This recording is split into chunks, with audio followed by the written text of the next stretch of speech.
نحن بأنتن وأنتم، نحن بأنتن وأنتم، كلنا بكبير وصغير، مجهودات تتوالى، مشوار سهل لا لا لا.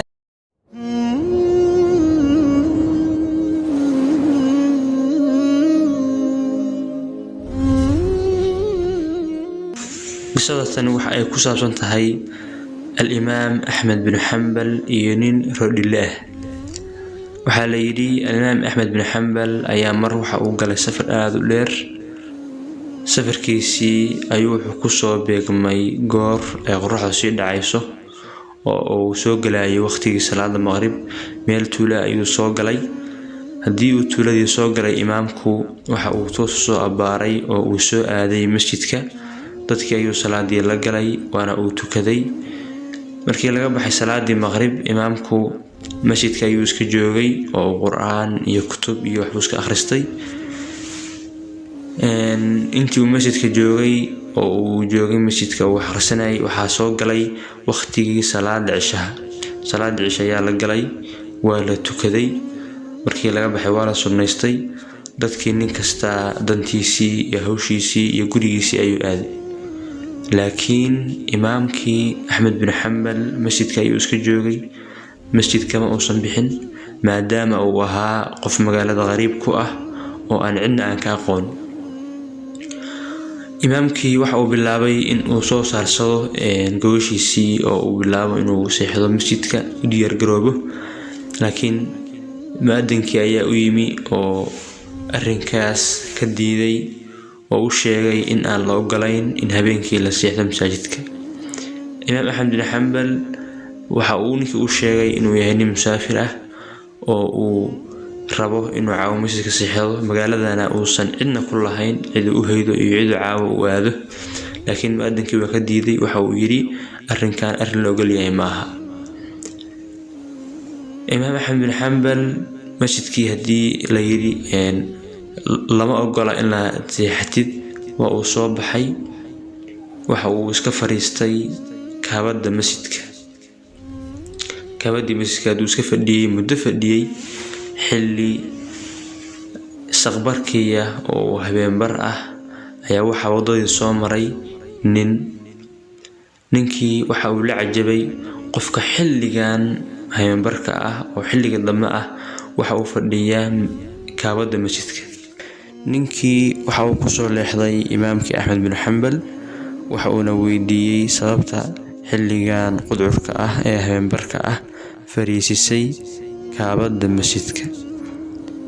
Imaam Ahmed bin Hanbal waxa uu jawaabay waxa uu yiri waxaan ahay nin musaafir ah oo aan magaalada cidna ku lahayn oo aan cidna ka aqoon sidaas darteed halkaan ayaa fariistay.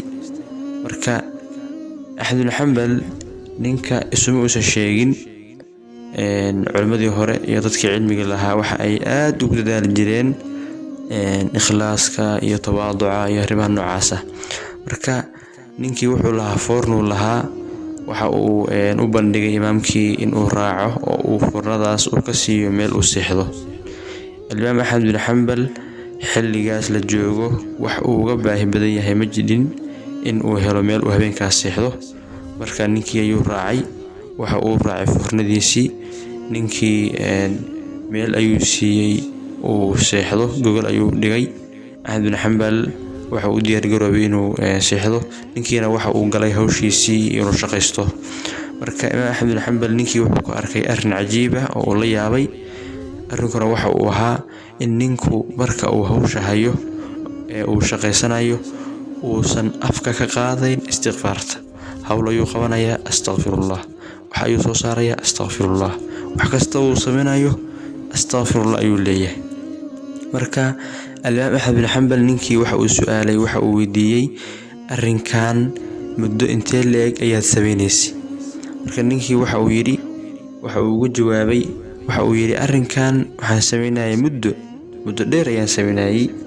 marka waxa uu yiri arrinkan aan ka shaqeeyo oo ah rootiga inaan dubo habeenkii ayaan dubaa kadibna caruurteeda ayaa maalintii si iibisa. waligeyna wuxuu yiri arrin ilaahay ma weydiisan ilaa ilaahay arrinkaas si degdeg ah ayuu siiyaa. markaas wuxuu yidhi maasha allah. Axmed bin Xambal arrinkii waa ula cajabay. Marka ninka hadalkii waxa uu sii raaciyay, wuxuu yidhi ilaahay wax kasta oo aan weydiisto waa uu iga aqbalaa oo waa uu siiyaa, ilaa hal duco ma ahane oo aan muddo ku ducaysanayay.